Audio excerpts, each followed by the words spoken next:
चुनाव आयोग और राहुल गांधी के बीच संग्राम। आज राहुल गांधी ने चुनाव आयोग पर कुछ गंभीर आरोप लगाए, जिसमें उन्होंने मतदाता डेटा से छेड़छाड़ का दावा किया। उनका कहना है कि ऑनलाइन वोट डिलीट किए जा सकते हैं। इस पर चुनाव आयोग ने तत्काल प्रतिक्रिया दी और राहुल के आरोपों को पूरी तरह निराधार बताया। चुनाव आयोग के अनुसार देश की चुनाव प्रणाली पूरी तरह सुरक्षित है और कोई वोट बिना उचित जांच के डिलीट नहीं किया जा सकता। इस मुद्दे ने राजनीतिक गलियारों में बहस छेड़ दी है। चुनाव आयोग की ओर से कहा गया कि ईवीएम और मतदाता सूची दोनों सुरक्षित है और जांच एजेंसियां भी पूरी सतर्कता बरत रही है। इस विवाद के कारण चुनावी माहौल काफी गर्म हो गया है और विपक्ष सरकार पर चुनावी प्रक्रिया में पारदर्शिता की कमी का आरोप लगाता नजर आ रहा है। पंजाब में बाढ़ का तबाही। पंजाब में हाल ही में आई बाढ़ ने स्थानीय लोगों के लिए बड़ी आफत पैदा कर दी है। कई दरियाओं का बाढ़ क्षेत्र बढ़ गया है, जिससे भविष्य की चिंता और भी बढ़ गई है। प्रशासन की टीमें लोगों को राहत पहुंचाने में जुटी है। लगातार हो रही बारिश के चलते कई जगहों पर बाढ़ का पानी घरों में घुस गया है। राहत शिविर लगाए गए हैं और फूड पैकेट्स वितरित किए जा रहे हैं। लोगों की सुरक्षा के लिए सेना तैनात की गई है। बाढ़ के कारण किसानों की फसलें बर्बाद हो गई है, जिससे आर्थिक परेशानियां बढ़ गई है।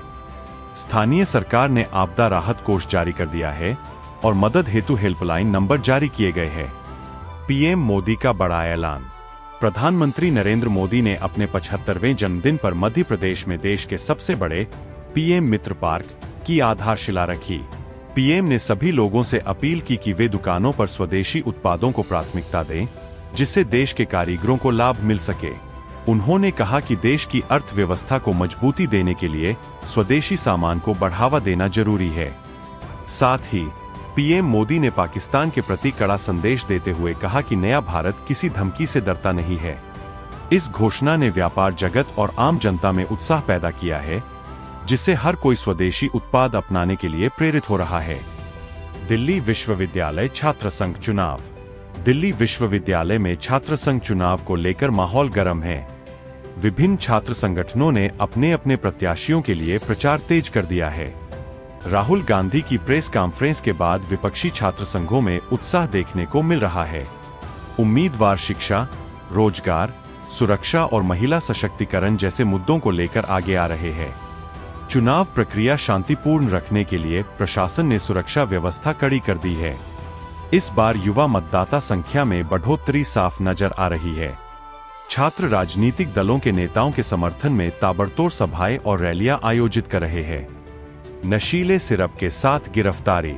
अमरपाटन पुलिस ने एक आरोपी को प्रतिबंधित नशीले सिरप के साथ गिरफ्तार किया है।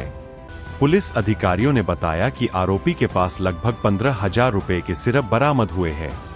इनके खिलाफ केस दर्ज कर जांच शुरू कर दी गई है। नशे के कारोबार से जुड़ी गतिविधियों पर सख्ती के तहत यह कार्रवाई की गई है। पुलिस लगातार ऐसे नेटवर्क को तोड़ने की कोशिश कर रही है जो युवाओं को नशे की लत में धकेल रहे हैं। स्थानीय प्रशासन ने जनता से अपील की है कि किसी भी संदिग्ध गतिविधि की सूचना तुरंत पुलिस को दे ताकि समाज को नशा मुक्त बनाया जा सके। मौसम का बदलाव व भारी बारिश। देश के कई हिस्सों में आज अचानक मौसम का बदलाव देखने को मिल रहा है। मध्य प्रदेश के छिंदवाड़ा में 2 घंटे में लगभग 2 इंच बारिश दर्ज की गई। कई नदियां उफान पर है और पुलिया पर पानी का स्तर खतरे के निशान से ऊपर पहुंच गया है। प्रशासन ने लोगों को सतर्क रहने और सुरक्षित स्थानों पर शरण लेने की सलाह दी है। लगातार हो रही तेज बारिश के कारण जनजीवन अस्त व्यस्त हो गया है। मौसम विभाग ने अगले 24 घंटों के लिए तेज बारिश की चेतावनी जारी की है। किसानों के लिए यह मौसम चुनौतीपूर्ण है, क्योंकि फसलों को नुकसान पहुंच सकता है। अंतर्राष्ट्रीय खबर। नेपाल का समर्थन। भारत ने नेपाल में शांति और स्थिरता कायम करने के प्रयासों का समर्थन दिया। प्रधानमंत्री नरेंद्र मोदी और नेपाल की प्रधानमंत्री सुशीला कार्की के बीच फोन पर बातचीत हुई, जिसमें दोनों देशों ने आपसी सहयोग और आर्थिक विकास को बढ़ाने पर जोर दिया। भारत ने नेपाल में जारी तनाव को कम करने के लिए अपनी भूमिका निभाने का भरोसा दिलाया है। बातचीत में व्यापार, शिक्षा और पर्यटन को लेकर भी कई अहम समझौते हुए। भारत नेपाल रिश्तों को लेकर यह खबर काफी सकारात्मक मानी जा रही है। व्यापार व जीएसटी 2.0 की नई दरें। केंद्र सरकार ने GST 2.0 की नई दरों को अधिसूचित कर दिया है, जिसके अनुसार अब राज्यों को टैक्स वसूली की प्रक्रिया बदलनी होगी। टैक्स संरचना में यह बदलाव व्यापारियों और उपभोक्ताओं को राहत देने के लिए किया गया है। इसमें छोटे व्यापारियों को विशेष छूट दी गई है। नए नियमों के मुताबिक अब GST रिटर्न फाइलिंग की प्रक्रिया आसान और तेज होगी। व्यापार जगत से मिली प्रतिक्रिया के अनुसार यह नीति छोटे और माध्यम व्यवसायों के लिए फायदेमंद हो सकती है। खेल जगत। क्रिकेट में पाकिस्तान का उलटफेर। पाकिस्तान और UAE के बीच खेले जा रहे क्रिकेट मुकाबले में पाकिस्तान ने शुरुआत में कुछ खराब प्रदर्शन के बाद शानदार वापसी की। UAE के खिलाफ जीत के बाद पाकिस्तान की टीम के कप्तान ने कहा कि टीम का आत्मविश्वास बढ़ा है और आने वाले मैचों में बेहतर प्रदर्शन की उम्मीद की जा रही है। खेल विशेषज्ञों का मानना है कि पाकिस्तान की यह वापसी टूर्नामेंट के अगले दौर लिए महत्वपूर्ण साबित हो सकती है।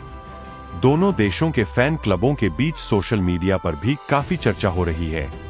उत्तराखंड में जुआ गिरोह का भंडाफोड़। उत्तराखंड के हरिद्वार में पुलिस ने जुआ खेल रहे गिरोह का भंडाफोड़ किया है और 7 आरोपियों को गिरफ्तार किया है, जिनमें एक BBA छात्र भी शामिल है। सभी आरोपियों पर जुआ अधिनियम समेत कई धाराओं में केस दर्ज हुआ है। यह गिरोह स्थानीय स्तर पर अवैध रूप से जुआ चला रहा था। पुलिस की सतर्कता और गुप्त सूचना के आधार पर यह कार्रवाई की गई है।